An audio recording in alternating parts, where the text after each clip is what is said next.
Sophia never imagined that grabbing a smoked salmon canapé would change her life forever. It was a Thursday evening in March in Dubai, and she was only there for work, doing simultaneous translation for a Brazilian businessman at a charity event in the Burj Al Arab Hotel. The ballroom glittered with Swarovski crystal chandeliers, women paraded in dresses that cost more than cars.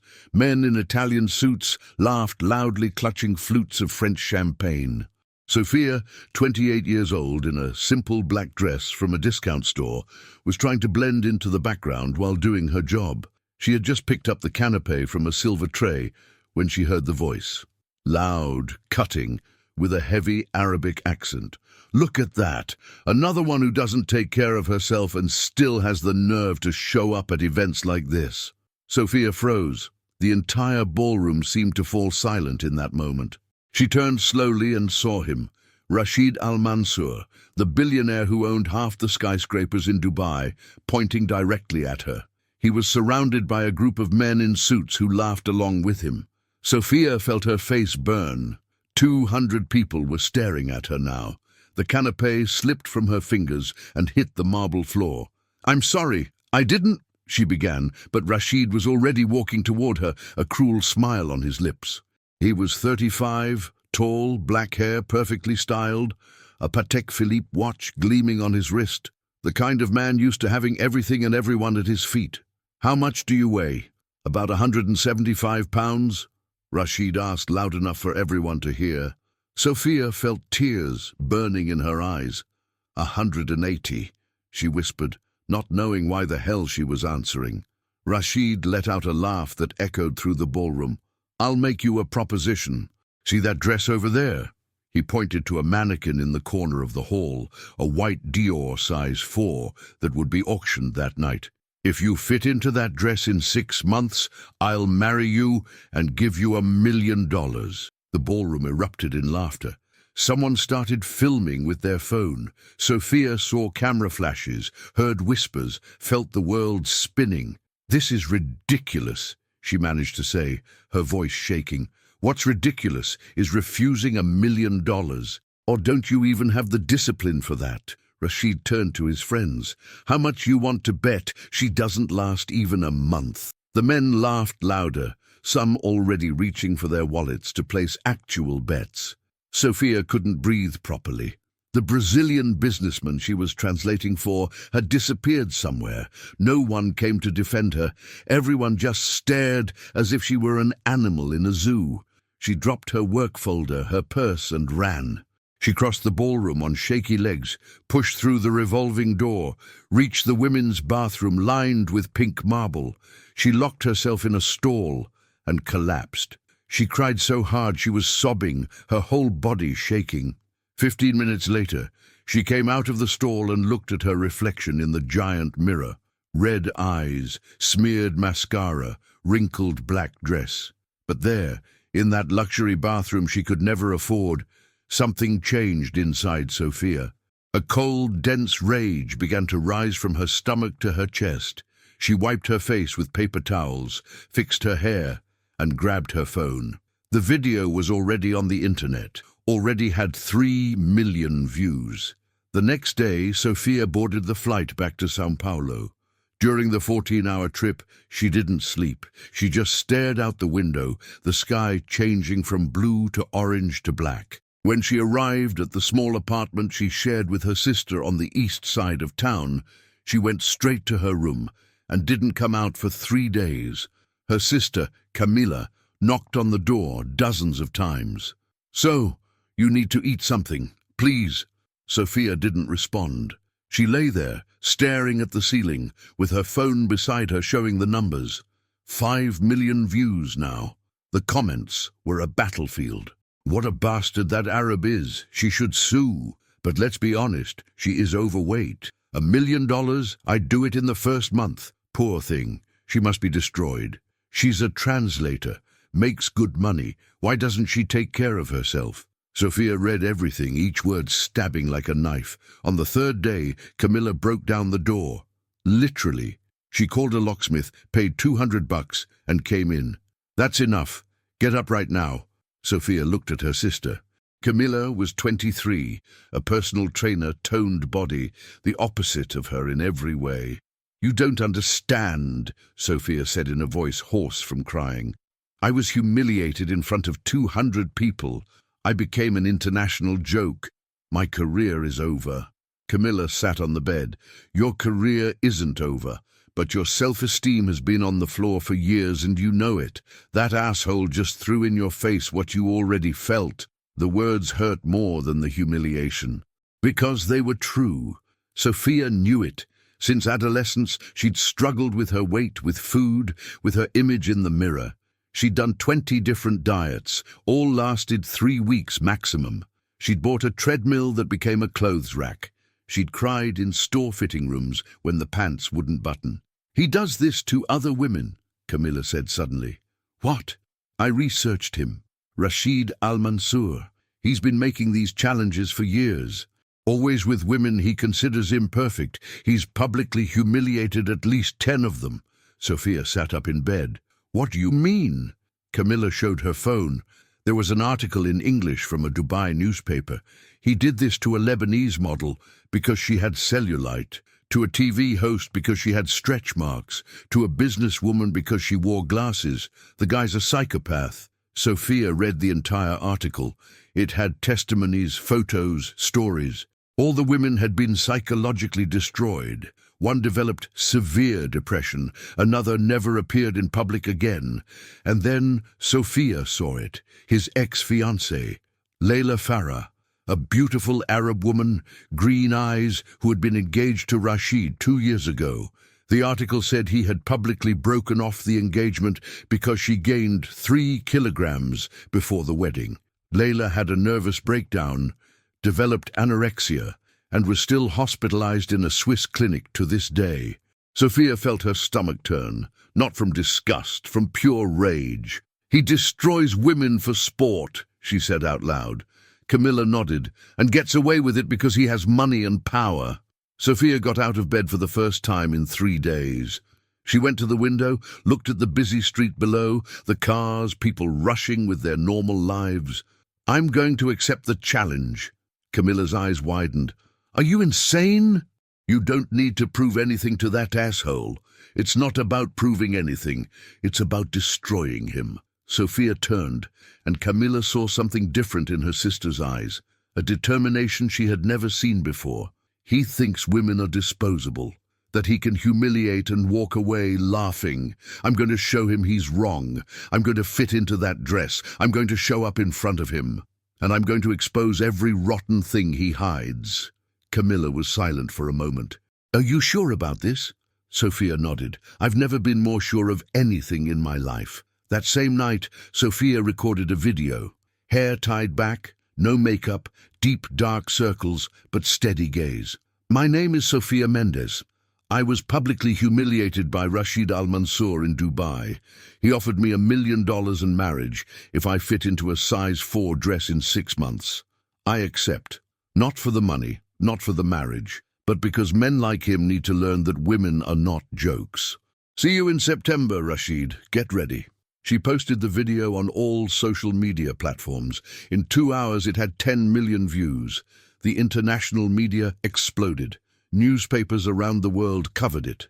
Brazilian woman accepts Arab billionaire's challenge. Humiliated woman becomes symbol of resistance. Sophia Mendes, revenge in 6 months.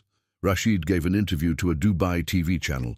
He was laughing, confident, surrounded by friends on a yacht. "She won't last even a month. These women don't have discipline. It's genetic. I bet $50,000 with my friends that she quits before May." The interview went viral too.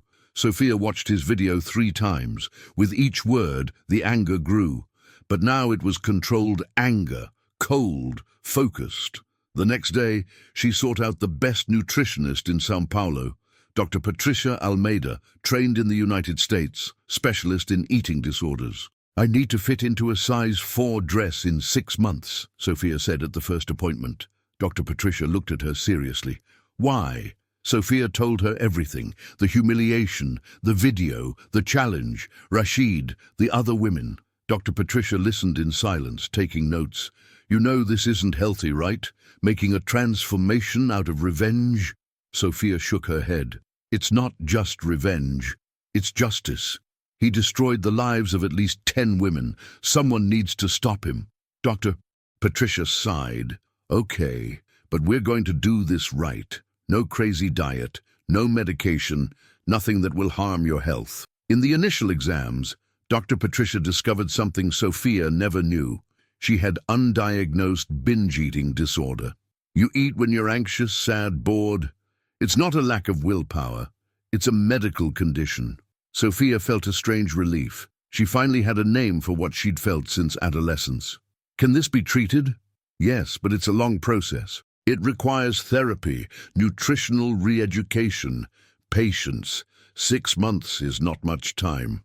But it's the time I have, Sophia said. Dr. Patricia agreed to help, but with one condition. Sophia would have to do therapy twice a week. Your enemy isn't the scale. It's your relationship with food and with yourself. If we don't work on that, you'll gain it all back afterward. Sophia accepted. She found a psychologist specializing in body image. She hired a personal trainer. She assembled a team. She was taking this seriously. The first 3 weeks were hell on earth. Dr. Patricia cut out sugar, white flour, processed foods, soda. Sophia had terrible headaches. She woke up in the middle of the night craving chocolate. She cried in the shower. The personal trainer, Vanessa, was tough. 10 more crunches. You promised the whole world. Are you going to quit now? Sophia did them, grinding her teeth, sweat pouring, muscles screaming. In the 4th week, Sophia almost really gave up. It was a Friday night. She was alone at home, and anxiety hit hard. She ordered 2 burgers, fries, milkshake through the app. When the food arrived, she ate everything in 15 minutes, crying. Then she threw up. Not on purpose, her body rejected it. She stayed on the bathroom floor, hugging the toilet, thinking, I can't do this. He was right. I don't have discipline. Her phone rang. It was a message from an unknown number, international. Sophia, don't give up. He wants you to give up. That's how he always wins. You're stronger than this. There was no name, no identification. Sophia replied, Who are you? The answer came 2 minutes later. Someone who knows Rashid's secrets. Someone who wants to see him fall. Keep going. You're going to need me. And the person blocked the number. Sophia stared at the phone screen for half an hour. Who the hell was that? A friend? An enemy? Someone trying to help or sabotage her? She didn't know. But those words stuck in her head. That's how he always wins. Sophia cleaned her face, brushed her teeth, went to the gym even though it was 10 at night. She ran on the treadmill for an hour, crying, sweating, but she ran. When she got home, she weighed herself. She had lost 7 pounds since the beginning. In the 2nd month, things started to change. Sophia's body was responding to the routine. She woke up at 5 in the morning, trained for an hour, ate a healthy breakfast, worked translating remotely, had real food for lunch, did more exercise in the afternoon, therapy twice a week, light dinner, went to bed early. The routine was rigid, but it was working. She had lost 26 pounds. Her clothes were loose. People on the street started commenting, Wow, you lost weight. Sophia started posting short videos of workouts, food, routine. She didn't show the scale, didn't talk numbers, just documented the process. The videos went viral. She gained 500,000 followers in 1 month. Fitness clothing brands, supplements, gyms started offering sponsorship. She refused them all. I'm not doing this for money, she said in the videos. I'm doing this for all the women who have been humiliated by men who think they can judge our bodies. Messages of support came from everywhere. Women from Brazil, the United States, Europe, Asia. You inspired me to start working out. Because of you, I sought therapy. Thank you for showing that we can fight back. Sophia read every message, and it gave her strength. But hate also came. A lot of hate. Comments saying she was secretly having surgery, that she was using illegal drugs, that it was all a lie, that she would fail. Most of these comments came from fake profiles, all recently created. Sophia noticed the pattern. Someone was trying to sabotage her, and she knew who it was. Rashid was getting nervous. He gave another interview to Arab media. She's using tricks. Photoshop in the videos, probably already had liposuction. These Brazilian women will do anything for fame. The interview was translated and spread around the world. Dr. Patricia saw the interview and was furious. This man is dangerous. He's trying to destroy your credibility. Sophia was calmer than ever. Let him talk. When I show up in Dubai, he'll see it was all real. But inside, she felt the weight of the pressure. Millions of people were watching, enormous expectations. What if she really couldn't do it? What if she gained the weight back? What if she had a relapse? In the 3rd month, the relapse came. Sophia was stressed with a difficult translation job, had fought with her sister over something silly, slept poorly, and the next day ate an entire box of brigadeiros. It wasn't planned. She passed in front of a confectionery. The smell entered her nostrils and her brain shut off. She bought them, ate everything in the car, and only realized what she had done when she licked the last finger dirty with chocolate. Panic came in waves. She ran home, stepped on the scale. She had gained 6.5 pounds overnight, 6.5 pounds of water, swelling, fluid retention, but 6.5 pounds. Sophia screamed. She kicked the scale. She sat on the floor and cried like a child. I ruined everything. 3 months of work thrown away. She called Dr. Patricia, crying so hard she could barely speak. I failed. I'm a failure. He was right about me. Dr. Patricia came to her house. She sat on the bathroom floor next to Sophia. You didn't fail. You had a slip. It's normal. It's part of the process. But I gained 6.5 pounds, which you'll lose again in a week. Sophia, look at me. Binge eating disorder doesn't disappear in 3 months. You're going to have relapses. The important thing is not to give up after them. Sophia wiped her face. What if I can't fit into the dress? Then you won't fit into the dress. But you've already won. You've already changed your life. You've already inspired millions of people. You've already shown that you can fight. Sophia was silent. Those words made sense. She had started this for revenge, but somewhere along the way it had become about herself, about proving to herself, not to Rashid, that she was capable. Thank you, she whispered. Dr. Patricia hugged her. Now get up and get back to training tomorrow. Sophia went back. She lost the 6.5 pounds in 5 days. She continued training, eating right, doing therapy. But the stress was increasing. 3 months left until the deadline. The media increased coverage. Journalists wanted interviews. TV shows called offering money for her to appear. Sophia refused everything. I'll only give interviews after the scheduled day, either when I fit into the dress or when I fail. In the 4th month, Sophia was 48 pounds lighter. She was wearing a size 10 now. She needed to lose another 13 pounds for the size 4 dress. She was so close she could feel it. She trained twice a day. Morning, weight training. Afternoon, cardio. Weekends, functional training. Her body was strong, defined, different. When she looked in the mirror, she almost didn't recognize the woman there. But it wasn't just the body. It was the look. There was fire there now. That's when the anonymous message returned. The same international number from before. Sophia, I need to talk to you. In person. I have information about Rashid that will change everything. I can travel to São Paulo next week. Will you meet me?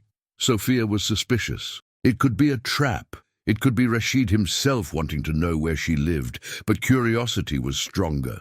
How do I know I can trust you? The answer came with a photo. It was a scanned document in Arabic with official stamps and signatures. Sophia used Google Translate to understand. It was a bankruptcy certificate from one of Rashid's companies, dated 6 months ago. He's bankrupt? Sophia wrote back. Not totally, but almost. Let's talk in person. This is bigger than you imagine. Sophia accepted the meeting. They arranged to meet at a cafe in downtown São Paulo on a Saturday morning. When Sophia arrived at the cafe, she looked for someone suspicious, someone who looked like an informant. But who waved at her was a beautiful Arab woman, about 30 years old, long black hair, piercing green eyes. Sophia recognized her immediately.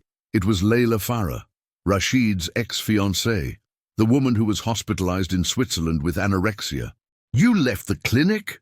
were Sophia's first words. Layla smiled sadly. "I left 2 months ago. When I saw your video accepting his challenge, I knew I had to help." The two sat down. Layla ordered tea, Sophia ordered black coffee. "Do you know my story?" Layla asked. Sophia nodded. "I read about you. I'm sorry for what he did." Layla looked out the cafe window at the people passing by on the street. "He didn't just break off the engagement. He destroyed me on purpose. He spread lies about me, said I was cheating on him, that I used drugs, that my family was criminal, all lies. But people believed it because he has money and power." "Why did he do that?" Sophia asked, already knowing the answer, but wanting to hear it from Layla.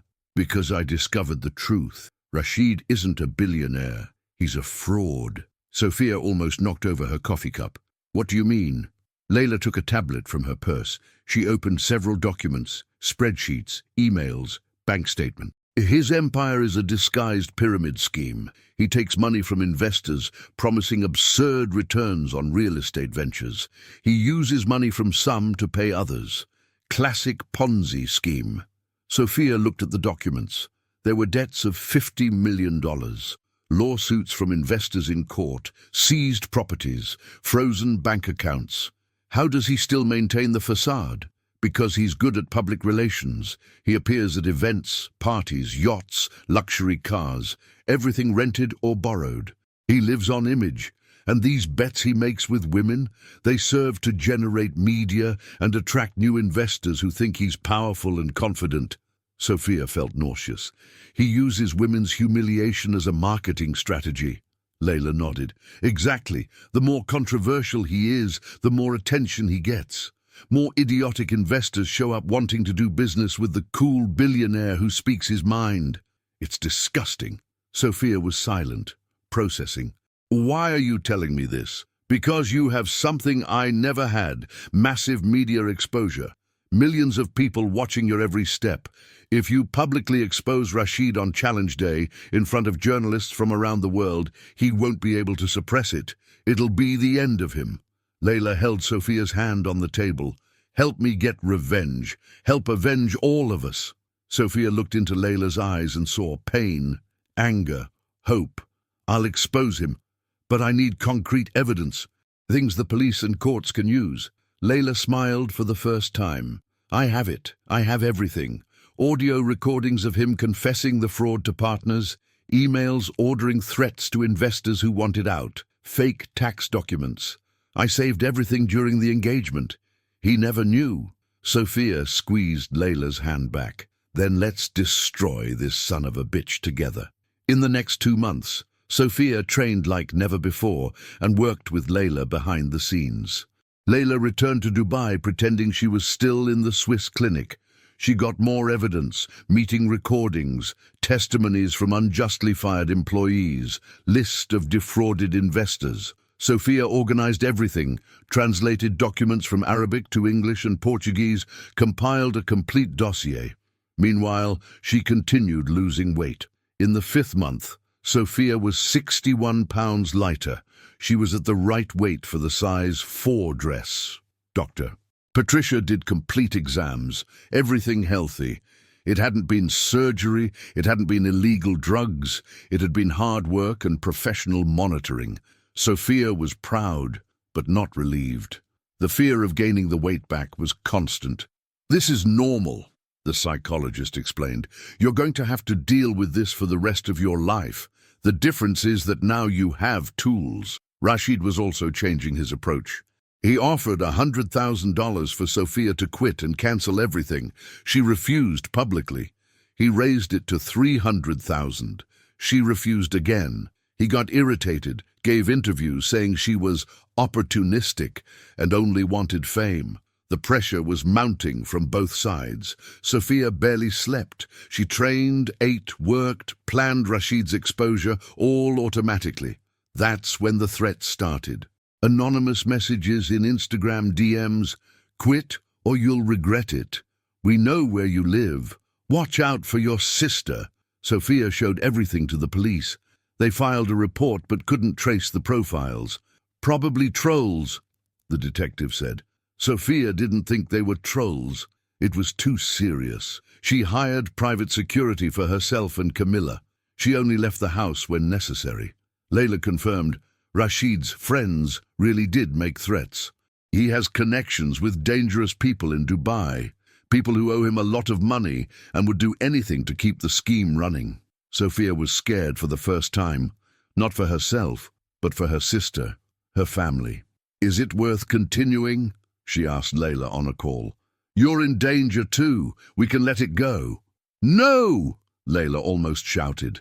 "He can't win again, Sophia. He always wins because women are afraid. I was afraid. The others were afraid. You're the only one who's made it this far. The only one who can finish him. Please, don't give up now." Sophia took a deep breath. Layla was right. Giving up now would betray not only Layla, but all the women Rashid had destroyed over the years. "Okay, we're going all the way," Sophia said. The two arranged all the details for D-Day. Rashid had organized an event at the same Burj Al Arab hotel where it all started. He had invited 500 people, international journalists, live internet broadcast. He was so confident Sophia wouldn't succeed that he turned it into a spectacle. "It's going to be her public humiliation," he said in an interview, "and I'll be generous and give $10,000 in consolation when she fails." Sophia watched that interview and laughed. Not from nervousness, from absolute certainty of what was coming. 2 weeks left. She went to a boutique in Sao Paulo and asked to try on a white Dior dress size 4, exactly like the one from the challenge. The saleswoman brought it with some suspicion. She watched the viral videos, knew who Sophia was. "You can try it on in that fitting room." Sophia entered the fitting room. She took off her clothes. She looked at her body in the mirror. It wasn't perfect. It had marks, stretch marks, cellulite, but it was strong. It was healthy. It was hers. She put on the Dior. She zipped it up.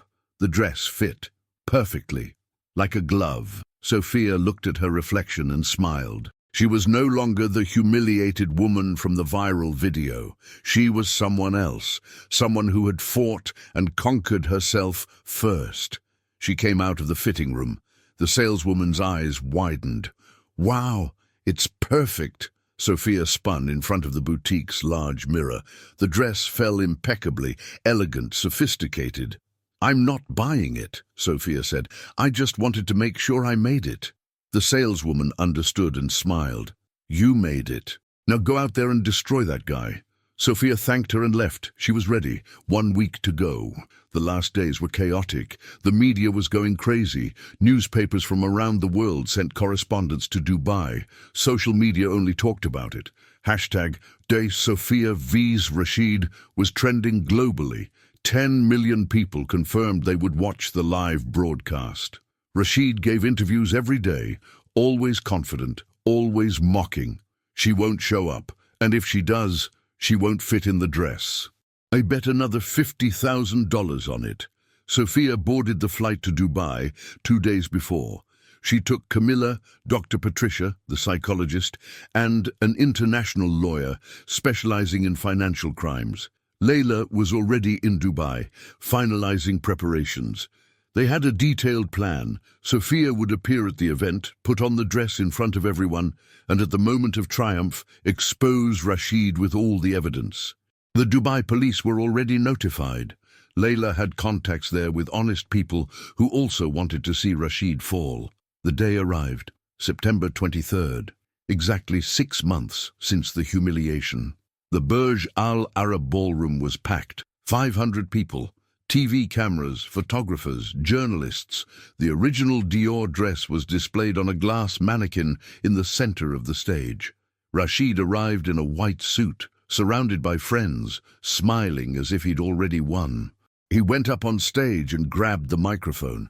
"Welcome to the year's greatest failure show. Let's see if the Brazilian actually shows up." The audience laughed. Rashid was having fun. That's when the ballroom doors opened. Sophia walked in. Simple black dress, hair down, light makeup, carrying a sealed white bag. The entire ballroom fell silent. The cameras turned to her. Sophia walked down the center aisle slowly, stepping firmly, looking straight at Rashid on stage. She saw his smile slowly disappear, saw his eyes scan her body from top to bottom. He was realizing she had done it. Sophia went up on stage. She stood face to face with Rashid. "You came," he said, his voice less confident now. "I came, as promised," Sophia responded into the microphone someone placed in her hand. "I brought the dress in the bag. Can I change back there?" Rashid hesitated. He didn't expect her to actually wear it. He thought she would just show up to verbally humiliate him and leave. You can. Sophia went to the makeshift dressing room at the back of the stage. Camilla went with her. "You got this, sis." "Almost there," Camilla whispered. Sophia took off the black dress. She opened the bag. Inside was the white Dior size 4 she had tried on in Sao Paulo. She put it on, zipped it up, looked in the mirror. It fit perfectly. She took 3 deep breaths. "Let's go finish this guy," she said to Camilla. Sophia came out of the dressing room. The ballroom exploded. Applause, screams, whistles. The white Dior dress shimmered in the stage lights. Sophia looked stunning, not because her body was perfect, but because the transformation was real, visible, undeniable. Rashid was pale, mouth open, speechless. Sophia walked up to him slowly, savoring every second. "So, Rashid, I fit in the dress. Where's my $1 million? And the marriage proposal?" Rashid tried to laugh, but a strange sound came out. You really did it." "I did. With honest work, medical supervision, therapy, discipline, things you would never have the patience to do because you're a spoiled man who's always had everything handed to him." The audience tensed. Sophia wasn't being nice. She was going for the jugular. "But I didn't come here for your money, Rashid. I came for something else." Sophia gave a signal. Layla came up on stage. Rashid almost fell backward when he saw his ex-fiancée. "Layla, what are you doing here?" Layla approached him, green eyes burning with rage. "I came to watch your fall." Sophia took a tablet the lawyer handed her. "Folks, since we're broadcasting live to 10 million people, how about we get to know the real Rashid Al-Mansour?" The giant screen behind the stage lit up. Documents began to appear. Bank statements, debts, lawsuits, pyramid scheme diagrams, incriminating emails, audio recordings of Rashid admitting fraud. The audience started murmuring. Journalists frantically took notes. Rashid tried to grab the microphone from Sophia. "This is a lie! This is fake! I'll sue all of you!" "Go ahead. I have 23 lawyers waiting for you," Sophia said calmly. "This documentation was delivered to the Dubai police yesterday.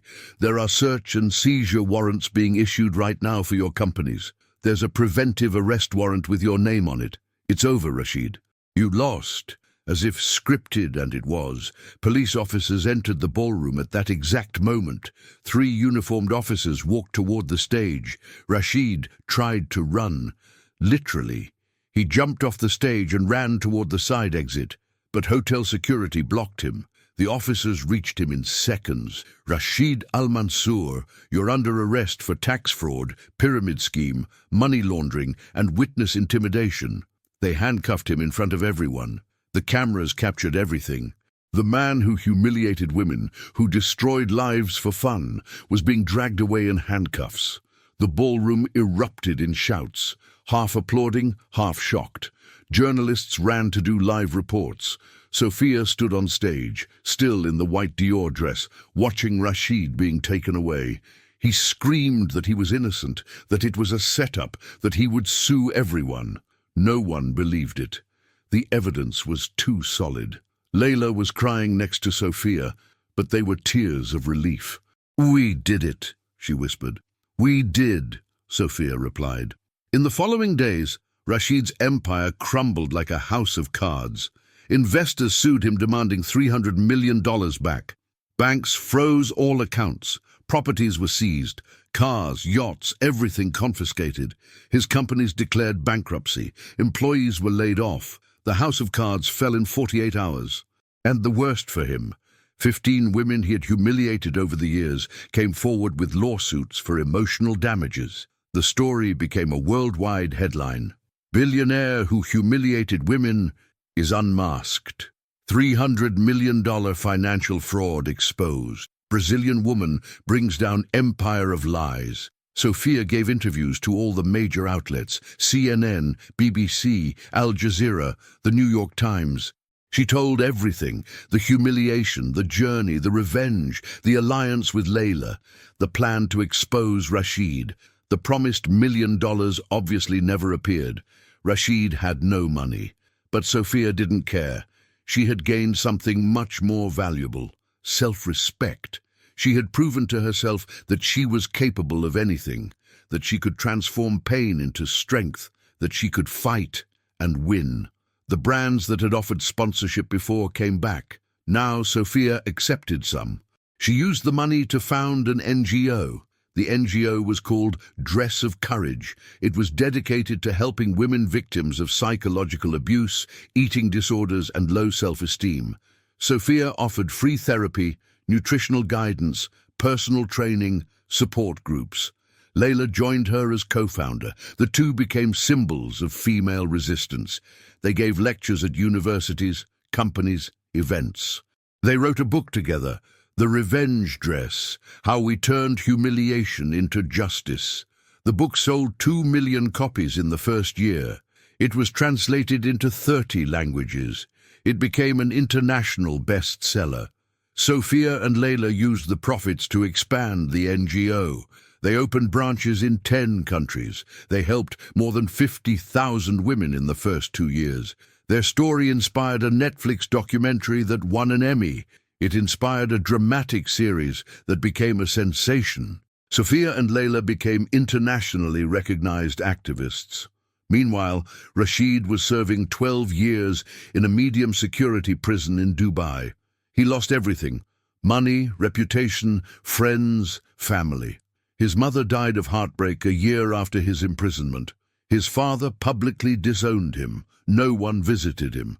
The man who mocked women's imperfection was now in a 3-by-3-meter cell, sleeping in an iron bunk bed, eating food from plastic trays. The humiliation was complete. Sophia learned from newspapers that Rashid had attempted suicide twice in prison. She didn't feel pity. She felt nothing. He was irrelevant now. Just another powerful man who fell because he underestimated a woman's strength. She moved on with her life. She continued working as a translator because she loved the work. She continued training because exercise had become part of her. She continued in therapy because she knew the journey was long. 1 year after the day in Dubai, Sophia looked in her bedroom mirror. She no longer wore a size 4. She had gained 11 pounds and was a size 6. But she was happy, healthy, strong. Her body wasn't perfect according to magazine standards, but it was perfect for her. It had muscles, it had curves, it had battle scars. "This is my body," she said to her reflection, "and no one will ever make me feel less because of it again." Camilla entered the room. "Ready? The event starts in an hour." Sophia was giving a lecture at a São Paulo university for 1,000 students. The topic: how to transform pain into purpose. She put on a blue blazer, black pants, comfortable shoes, no Dior dress, no impossible heels, just herself, confident, prepared. "Let's go." During the lecture, a student raised her hand. "Sophia, do you regret anything on this journey?" Sophia thought for a moment. "I regret letting an idiot man's words affect me so much in the beginning. I regret not seeking professional help earlier for my eating disorder, but I don't regret accepting the challenge, because it was through it that I truly found myself." Another student asked, "And if you could give advice to women who are being humiliated right now, what would it be?" Sophia smiled. "Don't let anyone's opinion about your body, your appearance, your life define who you are. You are not the size of your dress. You are not the number on the scale. You are your courage, your intelligence, your kindness, your strength. And when someone tries to diminish you, remember, their opinion says much more about them than about you." The audience gave a standing ovation. Some students were crying. Sophia saw the impact her words had. She realized that the Dior dress was just a symbol.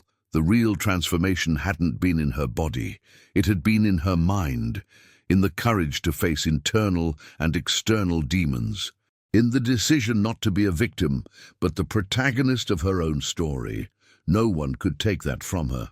3 years after that fateful day in Dubai, Sophia was sitting in a cafe in Paris.